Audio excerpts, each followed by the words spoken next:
I was furious when you told me that you didn't like The Princess Bride. Like, how is this even possible? How is it possible that someone has seen The Princess Bride and yet has come to the conclusion, no, I didn't like this? I wasn't expecting such a dramatic take, or just a dramatic reenactment.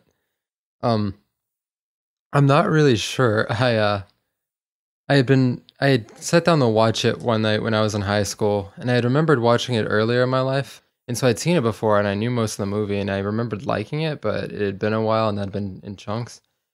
I remember really not getting into it the second time. I didn't even make it very far. The movie kind of has I don't know, it kind of plays up the fact that it's a cliche type story, right? Mm-hmm. And I think my young self very much enjoyed all of these cliche stories and just taking things for what they were and just wanted to enjoy a nice simple fairy tale. And then my high school self was an open rebellion to the idea of enjoyment and happiness in life. And didn't like it. But now watching it as an adult, I actually really appreciate it. I thought it actually handled itself really well. So you no longer dislike this movie? No, I think it's really good. I can withdraw my wrath. Yes. Please do.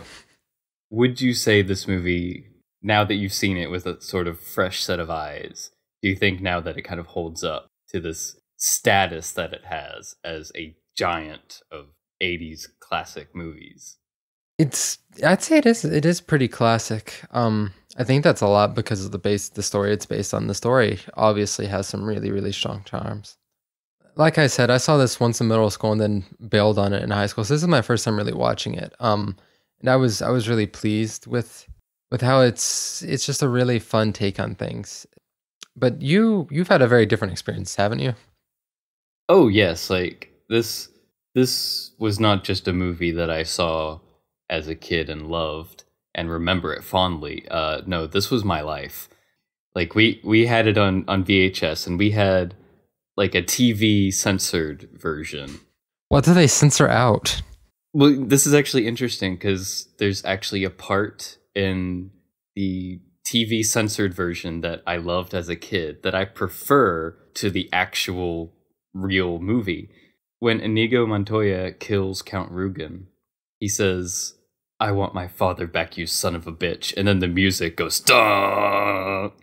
That's how it is in the final version. But in the TV version, it goes, "I want my father back, you son of a duh." I actually prefer that version. That's some pretty great editing. I would like to give the person who edited the TV version a big hug. Wait, I can just add this music 5 seconds earlier. Everything's perfect. It's things like that really stick with you. Mm-hmm. When you see something like that as a kid, and then when you finally see the real, actual version, it's like, oh. When did you see the actual version? I didn't see the full version of the movie until I was in high school. Yeah, I was like 17 or 18 when I saw it for the first time. Because I'd always had this VHS copy. And why would you ever want anything else? Yeah, everyone loves VHS. Nothing wrong with that. It was the same thing with Hudson Hawk, which we might have to do an episode on. I thought that came out recently. Oh no, Hudson Hawk came out in the early 90s. But yeah, I didn't see the full version of Hudson Hawk until around the same time as I saw Princess Bride for the real thing. Did this happen to be when your VHS copies finally turned to snow?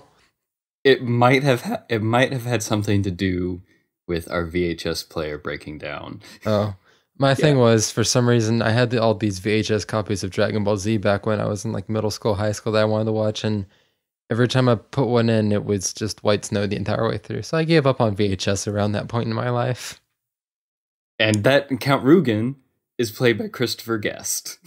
Do I know anything about Christopher Guest? Christopher Guest has done a lot of mockumentary type films, like Waiting for Guffman. You say that like I know that. You should know Waiting for Guffman. Waiting for Guffman is one of my favorite movies. Like, I had no idea who Christopher Guest was when I was a kid, But now that I know who Christopher Guest is, Mhm. watching him in The Princess Bride makes it even more hilarious. Yeah, it's always great when that happens. When you go back to something, you're like, holy shit, it's Bill Murray. Like Space Jam. When I watched Space Jam a few years ago. Oh my god, he was in Space Jam, Yeah, wasn't yeah. he? If you're not expecting to get to the Space Jam, and you're like, man, this is such a 90s movie, and then at the end, it's like, oh my god, Bill Murray is at the basketball game. My life is beautiful. There has never been any more convincing of a validation of my existence. The Princess Bride holds up amazingly well. It really does. Like you can go through and you can find nitpicks. Like I can't turn my critical brain off even when I watch things that I love. So I noted all these nitpicks, but then overall I'm like, no, none of these matter. None of these amount to anything. There is one aspect that does bother me a lot now watching it. This is actually the first time that I'd seen the movie in a few years. And watching it to get ready for this episode, you mean? Yes, watching it to get ready for this episode is the first time I'd seen it in a while. And my views, my philosophical ideas about the world have changed pretty dramatically. So watching it now is weird because Princess Buttercup is a little... Let's say the movie does not treat Buttercup well. Well, she is the damsel in distress. There's the part where her true love nearly slaps her because don't lie if you're a woman. Yeah. And then she just wants to commit suicide. Though I was advising that Sansa Stark should do that in Game of Thrones, so I'm not going to criticize that she killed herself as a political move. It's not exactly a great female role model in Princess Buttercup here. And she really is just like the epitome of damsel in distress. She cannot do anything. She cannot fend for herself at all. Well, to be fair, I think that at least makes sense in this movie. At the beginning, she is completely overpowered and she doesn't really have a reason. She's just like, oh well, the guy who wants to marry me is the best tracker in the world. Just let him go figure it out. I don't really have to do anything.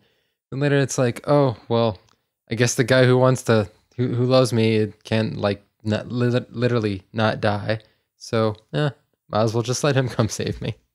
It was just a little bit disappointing. Like I guess I never realized when I was younger like how kind of flat and not good this particular aspect of the movie is. That's a lot of things. There's sadly very, very many classics that if you don't turn off the social justice aspect of your brain for, you will realize that, oh, this is sadly like real life in some very sad ways. Well, not like real life, but like the status quo of society. Whoa! So can you give The Princess Bride your official seal of approval? I can. I definitely can. I would love... I don't know if I'm a kid-raising person, but I would love to share this movie with a kid. I think this is the kind of movie that's going to hold up for a long, long time. This actually made me want to get the book, because I feel like the book would be like one of the best ways to introduce a kid into reading. The book is a bit heavy. I mean, it's not like really heavy, but I think it would be a bit much for a kid. Isn't that a bit ironic? Because the conceit of the book is that the author found it and he was like, oh, this is a really heavy book, so I'm going to condense it down to the good parts that are easier to read. Yeah, but it has a lot of layers to it because it has like the layer of him, his notes like for editing the book are interspersed into the story, and then there's also the layer of him and his family life, that kind of thing, and then there's the story. It's weird. That's something that'd be good for kids. I mean, it's easy to underestimate how sophisticated a little 10-year-old is. I would give the book to like someone who's like 12 or older. Yeah. It seems like a really cool thing to keep around. Like get a really nice hardback copy and just make it a family thing. If I was a family person. I think it's also cool how this movie's got some similarities to Troll 2. Sorry, what? They both open up with a grandpa telling a story to a kid. You're not right in the brain space, Oh, I'm always right. but not about the Princess Bride. No, I was very wrong about the Princess Bride. You were wrong about the Princess Bride for the vast majority of your life. It was like 4 years. You were wrong about the Princess Bride for much longer than any sane human being should be.